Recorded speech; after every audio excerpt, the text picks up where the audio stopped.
Hey friends, it's Sarah, And it's Aaron. and this is 31 Nights of Scary Shit.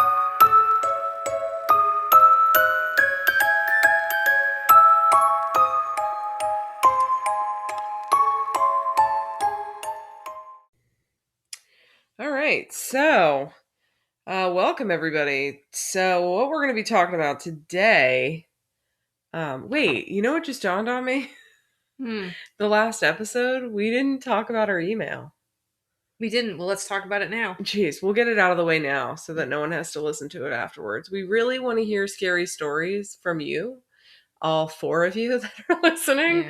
Yeah, So send us an email, 31, the number, nights of scary shit at gmail.com. So 31 nights of scary shit at gmail.com, friends. Okay, so anyway, um, now that was awkward, we're going to talk tonight about one of many Maryland-y based tri-state sort of area people. I mean, most of it is up in Pennsylvania, but he decides to travel around. So he's loosely tied to Maryland. So anyway, his name is oh Jesus, Joseph Kallinger. I don't know what the hell just happened to me, but Joseph Kallinger, he murdered 3 people and did a slew of crimes. What's wrong? You want to know you probably know the time period of yet again when this was happening, right? Oh yeah. Hmm. Oh yeah. Oh yeah. We'll get to that. We'll get how this is weirdly I mean, straight up Aaron. Like what is It's happening? connected. What is Almost happening? all of our stories that we've done, if you haven't been listening at all, and this is literally the first time you're listening to this, which like kudos to you for going like 5 episodes deep into a podcast, having no concept of what it is. There are like many stories and time associations with almost every story we've decided to do associated with the year of Aaron's birth or My birthday. her birthday itself, which by the way, maybe we shouldn't have shared that out on a Well. podcast, but it's too late now. So there you go. But anyway, I just think it's odd that you've also chosen ones. yes, that it's creepy that like most of the scary shit that we've decided to share with you happened is in the year that I was the born. year of the devil Aaron. Um Anyway, so Joseph Kallinger, just to make it even more confusing to you, was born Joseph Lee Brenner III on December 11th, 1935. And he was born in the Northern Liberties Hospital in Philadelphia, Pennsylvania. So we start out in Pennsylvania. We very swiftly move into other parts of the neighboring areas. So anyway, his parents were Joseph Lee Brenner Jr. and his wife Judith Brenner. Unfortunately, in December 1937, or maybe fortunately, depending on how you look at this, little Joseph Kallinger was placed into a foster home because his father had completely abandoned his mother and himself and his son. So he just decided to dip out of town, and the mom obviously couldn't support herself and her child, so she put him up to a foster home. Skip to 2 years later, on October 15th, 1939, Joseph Lee Brenner is adopted by Stephen and Anna Kallinger, who are Austrian immigrants. So that is when his last name changes from Brenner to Kallinger. Okay. Unfortunately, he goes from one situation where his dad abandons him to an extremely abusive household. And he was beaten so severely that at the age of 6, he actually suffered a hernia. His foster father had beaten him so intensely that at 6, he had gotten a hernia. I mean, he endured kneeling on jagged rocks. His foster father would make him kneel on jagged rocks. Kneeling on jagged rocks. Yeah. What was the purpose of that? I guess some sort of punishment. Oh my god. Locked inside of closets. Oh. He was forced to eat excrement. Oh my god. He was forced to injure himself, cut himself. He was burned with irons, he was whipped with belts, and he was starved. Oh my. Now, listen, I'm never going to deny that somebody suffered abuse. However, this is all coming from him. Right. Yeah. There is no real like report of this, so Hmm. to speak. It's all like here. I mean, I don't mean to say hearsay. I mean, believe everyone. I get So it. it really wasn't documented, in There other was words. no documentation Okay. other than Joseph Kallinger's So word. it's undocumented, so therefore it's kind of hard to It's prove. yeah, there's no unbiased source. Oh, by the way, I forgot to talk about my source. So I got all my information from my personal favorite website, which is Murderpedia. It's Wikipedia, but for murderers. And I know that sounds kind of callous, but listen, sometimes you need information and you need it immediately, and that is the quickest and easiest way. It's like, I just don't judge me. Anyway, I'm not it's judging. legit. You do your thing. So jump to 1944. He's 9. Unfortunately, now at this point, not only is he going to suffer abuse from his foster parents, he's also going to be sexually assaulted by a group of neighborhood boys. Hmm. Now, I don't know about anybody else or you, Aaron, but like, is it weird that I've heard of an exorbitantly large amount of situations where young boys in the 40s were assaulted by groups of boys? I don't know. I don't know that I've heard anything that was time specific of the 1940s, but I mean, Like I'll take your word for it. What is it? Carl Pansram? That was a guy that was Okay. like Yeah, he assaulted and was that's assaulted. true. There's Yeah. like a few others. Maybe that's not the same time period. I'm not 100% I don't certain. know either, but Anyway, I just feel like that's like a weirdly common thing back in the day, and I don't like it. I mean, I wouldn't like it regardless. It's just kind of bizarre. hmm. You know what I mean? Yeah, I Like do. why gang? Like I don't know. It's just odd. Um. So then at this point, he's being abused in his home and outside of his home. So he decided to rebel against his teachers and his foster parents. However, as he's trying to rebel against them, like angst style, he's also dreaming of being a playwright, which just seems like an odd combo.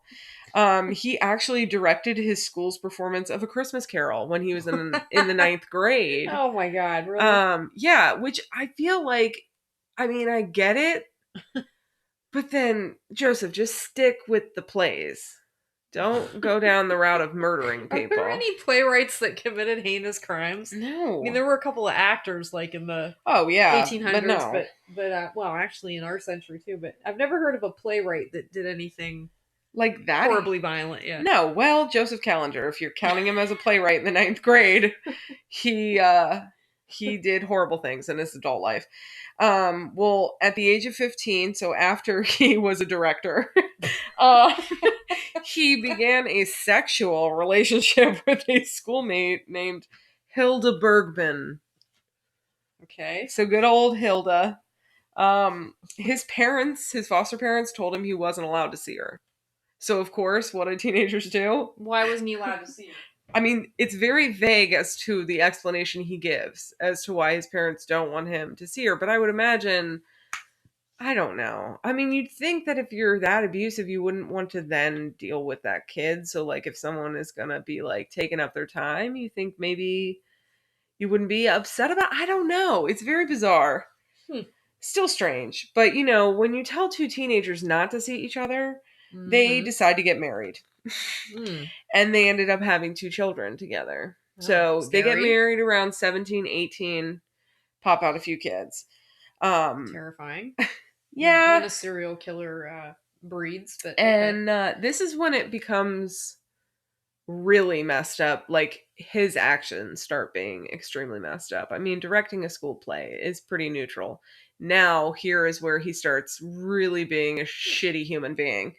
Um, his wife actually ended up leaving him because he was extremely violent and would beat her senseless. So he's following in his stepfather, in his foster, not stepfather, in his foster father's footsteps, as well as with his career. He became a cobbler.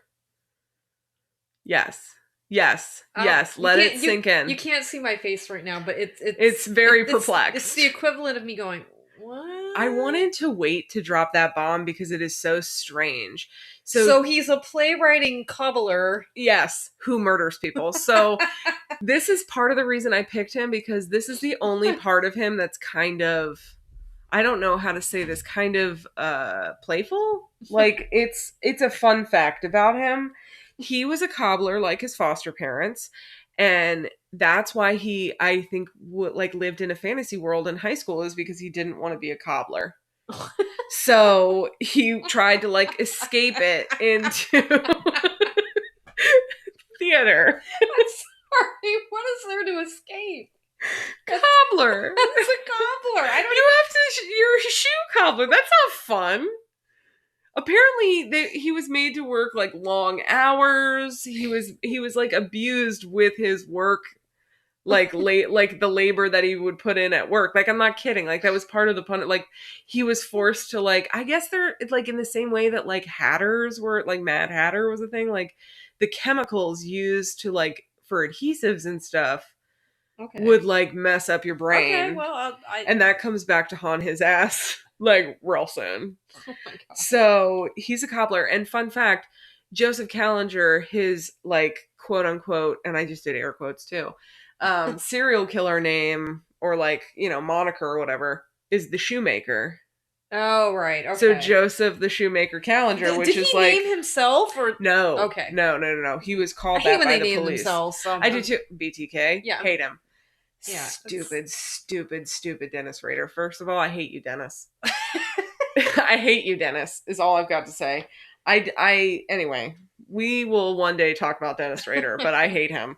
So anyway, he decided to get remarried in 1958 after, violently abusing his wife, Joseph Kallinger, not Dennis Rader. Right. Apparently Dennis Rader was a really nice husband, but I'm talking about Joseph Kallinger. So he got remarried very shortly after being released from a mental hospital. Oh. So Wow. he was That's a in the big mental Big hospital step. because he was committing petty theft constantly, and had been caught and pled that he was like, He pled insanity for theft. yes, Is that a thing? yes, apparently at the time. So they put him in a mental hospital for a few weeks, Okay.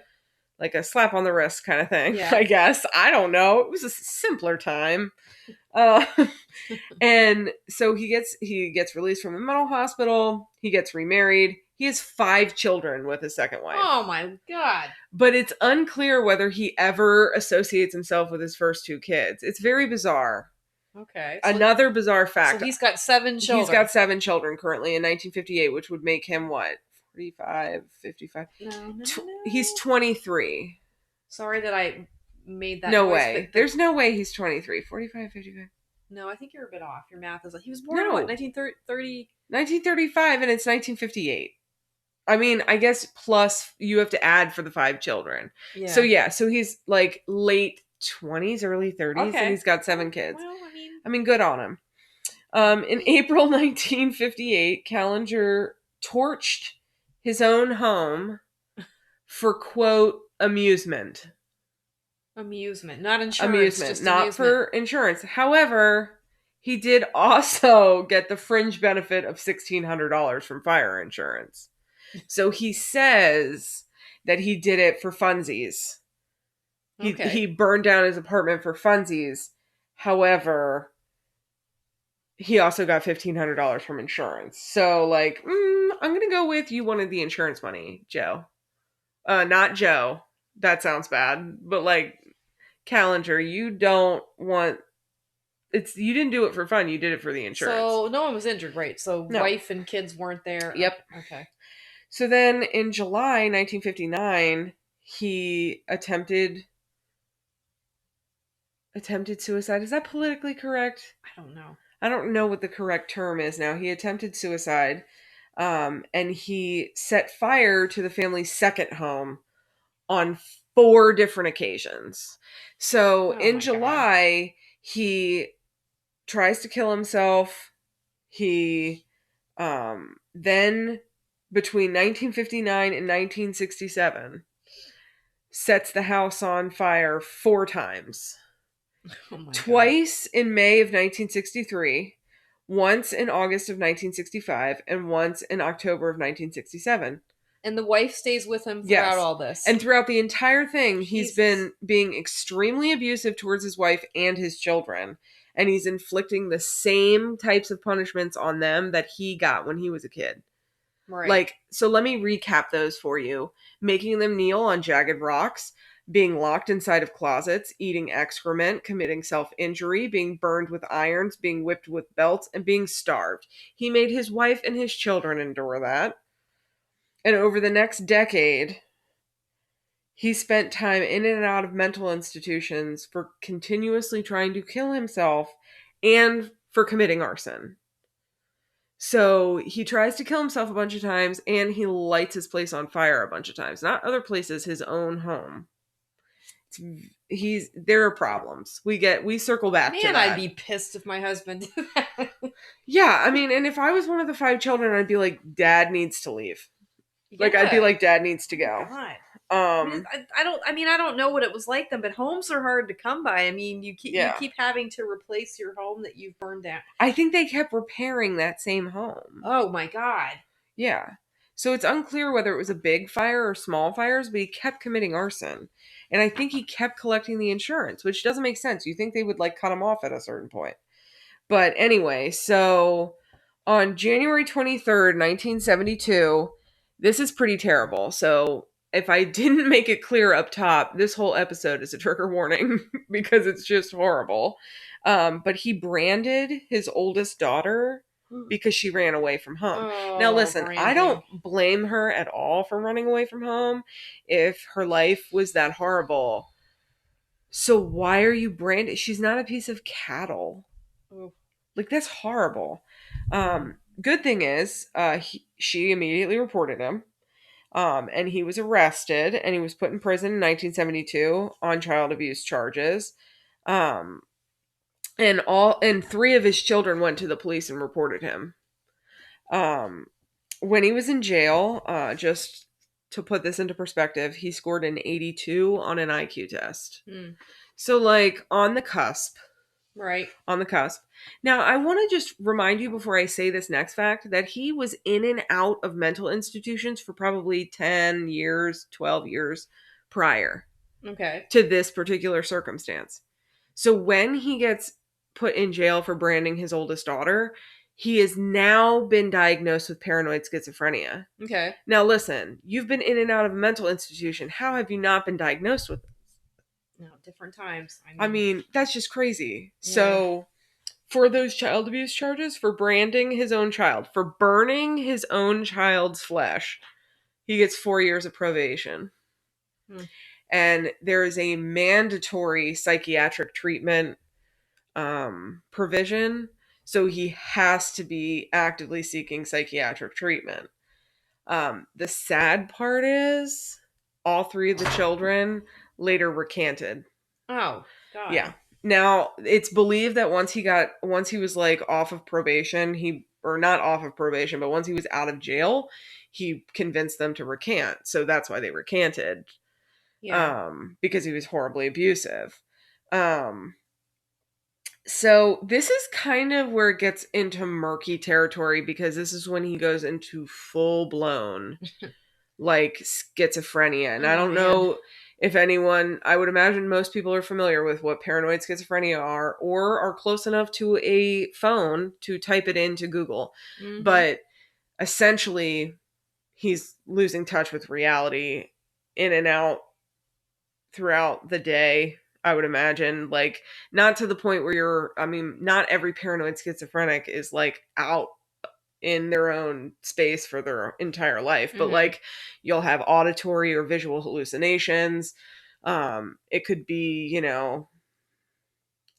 feeling some sort of intensely intent way towards one particular decision. It's a combination of things. So it gets kind of murky here. So at some point between 1973 and 1974, Kallinger starts constantly hearing voices from a floating head that followed him around. Oh boy. A Um, floating head. Okay. yeah, so he started talking to his son Michael about it. Now, there are two sons that become pretty prominent in this story. There's Michael, and then there's, I'm going to call him Joey Jr. Okay. Um, so just remember, Michael is the one that like pals around with dad.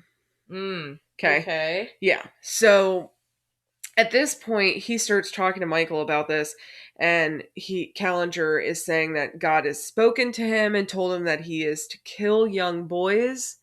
And again, I already told you this is not a fun episode, and sever their penises. That's very specific. Very specific and very horrible. Now, mind you, he's telling this to his son. How old is the son? His son is 13 years old. Okay. Okay. So he admitted himself, Joseph Kallinger, that he at this point was constantly hallucinating, whether it Okay. was auditory or visual or both at the same time. He was holding animated discussions with a disembodied head that he called Charlie. So that head that was talking to him, he referred to him as Charlie. And he told all of this to his 13-year-old child, Michael. And during this time, between 1973 and 1974, him and Michael commit like a robbery spree that spans from Philadelphia to Baltimore and then into New Jersey. Oh boy. So they're all over the place under the pretense of the, remember, Joseph Kallinger is a cobbler, of him selling the shoes that he makes. Oh my gosh. Right? So he's a salesman that's traveling around selling the shoes that he makes, and that's the pretense that he's using to rob these people. There were traveling shoe salesmen. Was that a thing though? I don't think that was a thing. You don't think that was a Because thing? then no, I don't think that was a thing. That was what he told people though. That was the farce, the story that he told people as to why he was traveling around with his son, and he was saying that he was teaching the trade to his son. Now what he did, and I'll get to that later, is he would actually pretend to be like an encyclopedia salesman Yeah. or something like that to get into these people's houses. And Yeah. he would rob them, and then down the road we get into some horrible Which shit. this is a side tangent, and I apologize for breaking the momentum. Why were so many people buying encyclopedias at that? Like It was a simpler time.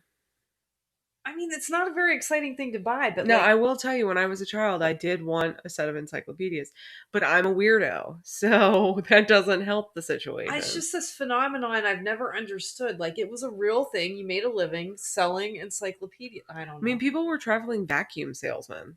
I know, but That's weird. I know. Anyway, sorry. Anyway, sorry. It's fine. It's fine. It's fine. It's So, bizarre. this is when it gets a little strange. So, well, it's already a lot strange, but Yeah. like it gets worse. So, remember, he's confided in his 13-year-old all this heinous crap, and they've decided to go around and robbing people. Now, the next step, logically, in this crazy man's mind, is he asks Michael for his help to do what God told him to do. Okay. Now, quick refresher on what I said just a few minutes ago. God told him to kill young boys and sever their penises. So he says to his child that, remember that thing I told you that God wanted me to do? I need you to help me with that. Mm-hmm. And this is Michael's reply. He responds with enthusiasm. Glad to do it, Dad. Okay, now listen, I'm not going to blame a child for doing what their parent tells them to do. However, he was 13. There's a level of like understanding to a certain extent that what he's being asked to do is wrong. Now there's questions down the road of Michael's competency at the time, his mental stability throughout the whole thing. There are diagnoses that come up later on, but we'll get to that. On July 7th, 1974, Joseph Kallinger came across a 9-year-old, Jose Colazo, and he was playing in a Philadelphia playground by himself, which, again, 1974. I guess kids were not, I was not alive, so I would assume kids just were not watched in 1974. And not long after he went missing, He was found dead and he had been, quote, badly sexually mutilated. Mm. And they don't go much farther into it, but Joseph Kallinger does say that um he did what God told him to do. He removed the child's genitalia, unfortunately. Mm. Um and it was apparently a horrifically long process of dying. So that's really not reassuring in any respect, other than knowing that, spoiler alert, Joseph Kallinger is very much dead. So Mm. he got his comeuppance. Um, Not long after that, he takes a large insurance policy out on, remember the other son, Yeah. Joey Jr.? He takes out a huge insurance policy on Uh-oh. Joey Jr. Yeah, Mm. yeah. Which leads to him and his other son Michael attempting multiple times to kill Oh my Joey god. Jr. It takes him many times, and we're going to get into them. So, the first time he tries to kill, yes, kill his son, he tried to make the boy back off of a cliff while posing for photographs. So like almost like a Oh my wily god. coyote Yeah. cartoon of like, all right, Joe, I need you to stand on that edge So and I'm he's gonna trying take to that make it he's picture. trying to make it look accidental. Yeah. Okay. Yeah, it's horrible. And it's described as cartoonish. It's like not it's it's just horrible. That's your child. Anyway, Man. the second attempt, both of the boys were with him, with Joseph Kallinger, committing an arson. Okay. So I guess Joey at some point was pulled into this arson. Um, and they messed up trying to trap him in a trailer. So I guess they got him to go along with them at some point, like, hey, we want you to like come along, be Mm-hmm. part of the crew. And then they tried to get him trapped in one of those like contractor trailers. Mm-hmm. Um, and they messed it up. And he didn't end up getting trapped. Sorry, my cat is being an asshole. Can you get him off the table because he's gonna knock everything over? I know. He's kind of a jerkwad. Yes, yes, yes. Yeah, so yeah, I mean, I hate to say it, but like, if you, first of all, are so sick that you want to kill your child, and now you're trying to kill him and you keep messing it up, like, I feel like maybe that is God telling you, you know what? What you thought I said before, oh yeah, that's wrong. Misinterpreted a bit. Yeah, so Stay. No, stay here. unfortunately, Hey, stay here. they successfully There we go. Nice. killed Joey Jr. Oh. A few weeks after uh, Callinger killed Jose Colazo. Um, uh, Joseph Callinger and his son Michael drowned him. Oh my. And it comes out a little bit later that Joey Jr. had previously accused him of child abuse. Oh. So there's a little bit of like, oh, so this was very methodically planned out. Obviously, he took out an insurance policy, but like there's motive and it was premeditated. Yeah. He was found drowned in an abandoned building. They found him almost I think it was almost 3 weeks later on August 9th. And he was a suspect. Joseph Kallinger was a suspect, but there wasn't enough evidence, so they never arrested him. But the police were like, oh yeah, we're pretty sure he did it. Oh my god. But there wasn't enough evidence. I mean, I get the not having evidence, but still. So jump to November 22nd. They broke into a house in Lindenwold. I hope I said that right. New Jersey. The woman who owned the home, Joan Carty, she had been tied to her bed and was sexually abused by Joseph Kallinger. Thankfully, she wasn't murdered. Unfortunately, she was sexually abused by him, and that is horrible in and of itself. But she was able to provide a full like ID, what is it called, like a full Composite sketch. composite sketchy Yeah. kind of thing of him. In early December in Susquehanna Township, Pennsylvania. He took 5 people hostage and robbed them at knife point. Him and his son Michael made off with $20,000 in cash and jewelry Was from this in a that. bank? Um, I have no idea. I it doesn't say where it was. I think it's probably a house. He mostly held people up at their own homes, which is really terrifying. Yeah. So he ended up slashing at a woman's chest and robbed them of $20,000. Wow. Yeah, like, yeah. I mean, again, I part of me wants to say how were 5 people held up by knife point, but like he must have been a terrifying guy. Yeah, it sounds like it. You know what I mean? In Homeland, Maryland, a Pamela Jaski was held captive in her home and was forced to perform a particular act at gunpoint. Now, again, I understand you have a gun to your head, but as the person who's doing the abuse, like that's pretty I don't know, cavalier of you to have a woman put probably the most sensitive part of your body in her mouth at gunpoint and hope that she doesn't bite down. Like, I mean, Yeah. that's just, I mean, gross and horrible and terrible and traumatic, but also what the hell? Yeah. What the hell? Clearly needed to be medicated and in a mental institution. On January 8th, 1975, Oh. again, the year that Aaron was born. And the date of my father's death. Don't like that. Oh my god, the right. coincidences. I can't. Well, this is pretty horrible. So, on this date, Joseph Kallinger and his son Michael committed another robbery assault in Leonia. I don't know if I said that right. Leonia? I hope I did.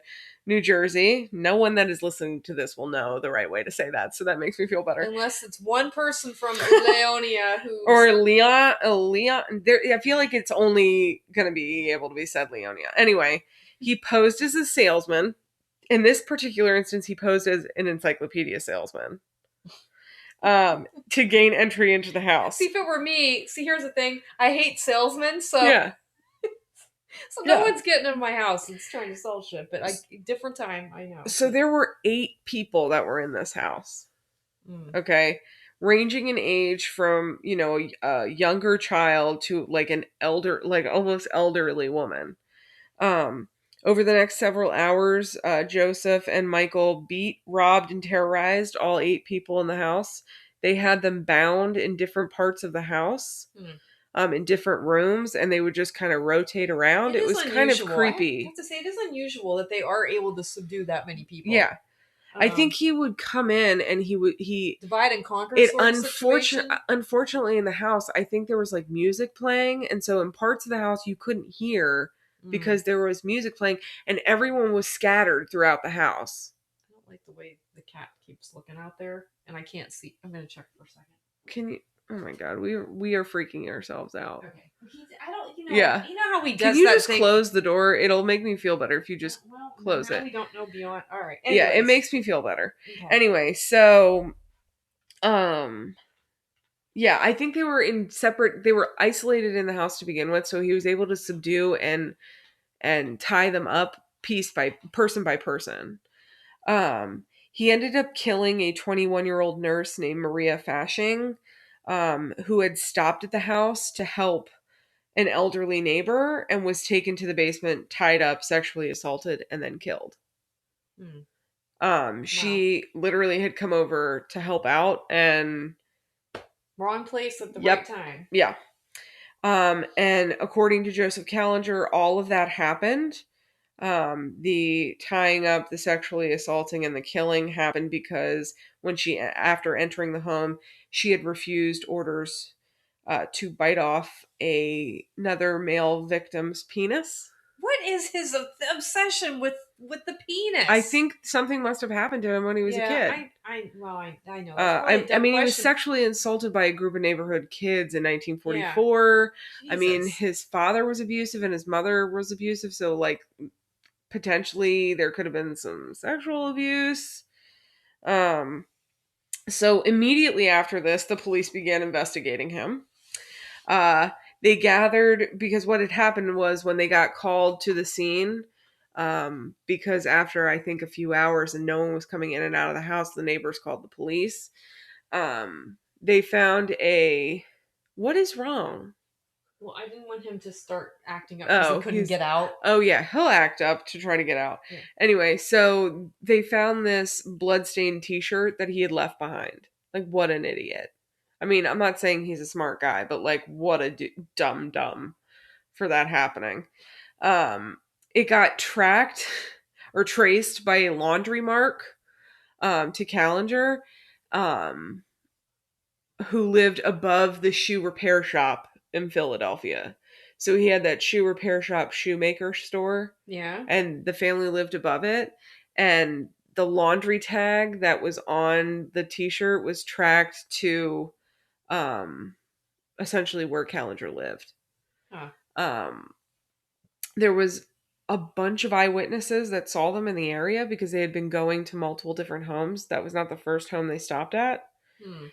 They had committed other like burglaries in the area. And they soon, very quickly found out Kallinger's history with domestic violence, about Joey Jr.'s unsolved death, and about all those arsons, Oh my. which were related to buildings that he owned, or buildings he lived in, or buildings nearby where he lived. Um, and thankfully, on January 17th, so just to recap, this horrible 8 person, 1 person dying uh, kidnapping situation happened on January 8th. And by January 17th, they arrested both Joseph Kallinger and Michael. Thank goodness. And they were charged with 3 counts of murder in New Jersey. Um, the first trial that was held in Pennsylvania, it ended with a hung jury in 1975, June of 1975. Okay. Um, they did a retrial in September of that same year, and Joseph Kallinger was convicted on 9 felony counts and sentenced to prison for 30 to 80 years by a judge who called him an evil man, utterly vile and depraved. Sounds like Ted It Bundy. does, yeah.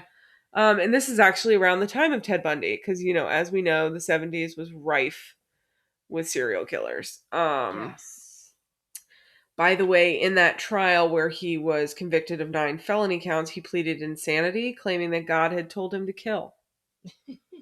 So that's Yeah. pretty awful. Yeah. He then was found to be sane. They proved his competency and then was very quickly sentenced to life in prison. Hmm.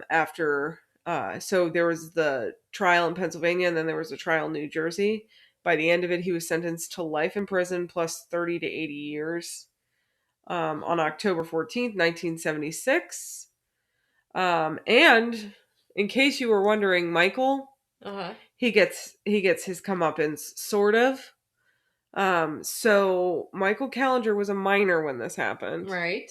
Okay, so he was like 13, 14, 15 years old. Mm-hmm.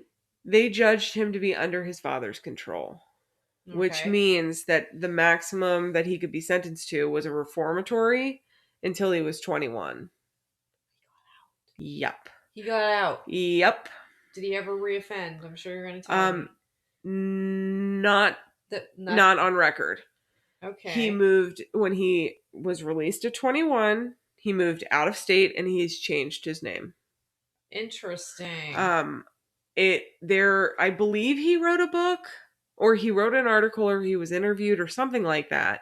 And I think he said the reason behind changing my name is because the association of my name. I did that when I was a child, and my father, like, there are circumstances that people don't So understand. presumably he could be a rehabilitated criminal is what you're saying. Okay, I mean Possibly. he I might mean, be. I always feel like it's possible when it's a child because, Well, like, I do too. there is a possibility of change, I guess. But anyway, so during Joseph Kallinger's stay in prison, Because, by the way, he's dead. Very dead. Joseph Kallinger attempted multiple times to commit suicide, or complete suicide, not commit, complete. Commit makes it sound like it's a crime, and it's not. Um, anyway, complete suicide. Um, he attempted to set himself on fire God, the fire again. in March of 1977. Now, this, again, I hate to say it because it sounds terrible, but he's trying to do this to himself, and I think he's a horrible person, so I am going to say this. So he attempts to light himself on fire. He lights part of his body on fire and then tries to fry an egg on his head. What the? Yeah. Okay. Yeah. And many times in interviews and with inmates and with visitors and stuff, he expressed repeatedly his desire to kill every person on earth. Oh, that sounds like Charles Manson. And I believe he was asked by a reporter, like, if you were out of prison, like, do you think you would commit crime? He goes, absolutely. I would try to kill everyone that I came in contact with. And he said it like deadpan. That's And exactly what the Manson interviewer said. was like, okay. Yeah, yeah. Like, this is weird. Very weird. Interesting. At that point, when he tried to fry an egg on his head while lighting himself on fire, he was transferred to a mental hospital in Trenton, New Jersey. Now, in my opinion, he should have been there from the get-go. Why he wasn't there from the Yeah. get-go, I don't God. know. He Insane. Oh, and then it gets more. There's more. He's extra. He strips the plastic cover from his mattress and attempted to suffocate himself. Jesus, this guy's, I'll say something, he's creative. That's for I damn mean, sure. he's creative. And like, had he done it before he killed all these other people, like, would have saved them from dying, but really. like, still. He then tried to commit suicide again, and it became obvious that Callinger needed to be moved to a much more strict asylum because he was being given things like plastic bed covers. So he was transferred to the Fairview State Hospital. It's in Philadelphia on May 18th, 1979. And like 2 months later, he slashed the throat of a fellow inmate. Oh, nice. For funsies. He said that he had regular conversations with his invisible friends. I mean, I have invisible friends. What about you, Aaron? No, they don't really want to be my friends anymore, but yeah, okay. I What? did. Yeah, my invisible friends? I don't want to know about this. It's too late to talk about It that. is. I'm gonna be too scared. I'm just punchy. No, it was just dumb things. He at some point in his schizophrenia, because remind you, he does actually have a diagnosis. Not to say that that means that it's okay that he killed people, but I'm just saying. No, but it's definitely playing a part. It's a significant factor, as they said in the Elisa Lamb case. We should put that on a t-shirt. A significant factor. Sorry. Anyway, he suddenly decided that he was going to replace God when he died, and said that that's why he attempted to complete suicide so many times. Oh, was that he was trying to be able to then replace God because God told him that. It's very bizarre. Is he saying that he thinks he'll resurrect? No, I think he thinks when he dies, he like ascends into God's role. Okay. Yeah, okay, he is the ruler. I think I just hit the microphone, so hope that doesn't come back.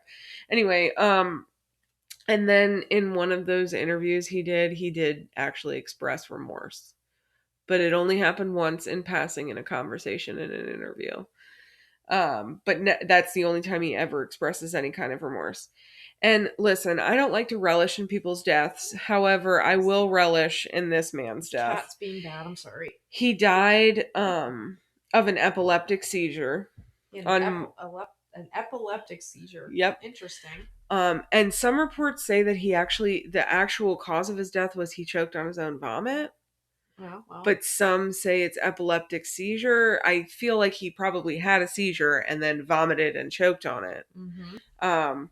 And he spent the last 11 years of his life on suicide watch. So he like pretty much had a full-time bodyguard for the last 11 years of his life. God, I would have loved that job. I know, right? That's insane. So on March 26, 1996, that bastard died. That bastard died, and he probably had to choke on his own vomit, so good effing riddance. I I mean, horrible dude. Glad he's dead. Curious about the son. I wish I knew more. Yeah, what about the rest of the kids? The rest of the kids kind of once Joseph Kallinger goes into jail, I think they all change their names. Yeah, wow, that Because makes a I lot I of don't sense. think Michael was the oldest. I Mm. think there were kids older than him. So I think some of them were like adults when this happened. Oh. So I think some of them immediately were like goodbye. Like I think the second they were old enough to leave the house, they left the house. And Mm-hmm. then when he got arrested, they like just changed their names like Michael did. And because I think they truly were like ashamed of him. And I don't know what happened to the wife. Mm. Like it's very bizarre. Like she just kind of disappears, sort of. It's. Wow. I think the whole family probably went into hiding after this because it was probably super controversial. Wow, that's a loud truck. Yeah. Sorry, like a real loud truck. Anyway, so So he was a bad dude. he was a bad news bears dude. And you don't hear a lot, and there could be more. You don't hear a lot about the father son duos. I mean, you hear No. you hear that occasionally, you do, but it's Yeah. it's not it's not common. No, Um, it's not at all. and that's just such a whole other level of effed up because Yeah. I mean, imagine that, and just involving your child in your depraved life of Hey, crime. Gus, That's enough. Hey, we fed him early and now he's still being an a a-hole. demon. He's a demon from heel. From heel? Nah, that's not it. Evil from the fruits of the devil, There, like the fruits of the devil. there you go. There you go. You need to say that shit So from now evil, on. he is evil. He's evil. Oh no, I confused it with deed. You did. Oh, now I see what happened. Okay. Yes, I got very confused. Anyway, so thank you for listening to literally probably the most depressing, aside from the DeFeos, the most depressing Well, I mean, story to in a tell. list of what 5 stories now. I mean, yeah. I mean, yeah. That's So yeah, thanks for listening probably the to worst. The worst crime. the Shoemaker, Joseph Kallinger. And Don't forget he was a cobbler. he was a Not like a peach cobbler, like a shoe cobbler. playwriting Cobbler. cobbler. A playwright cobbler murderer. Now that's a And Gus combo. and Gus is terrifyingly close to this microphone, so hopefully it will pick up a meow because it's kind of adorable.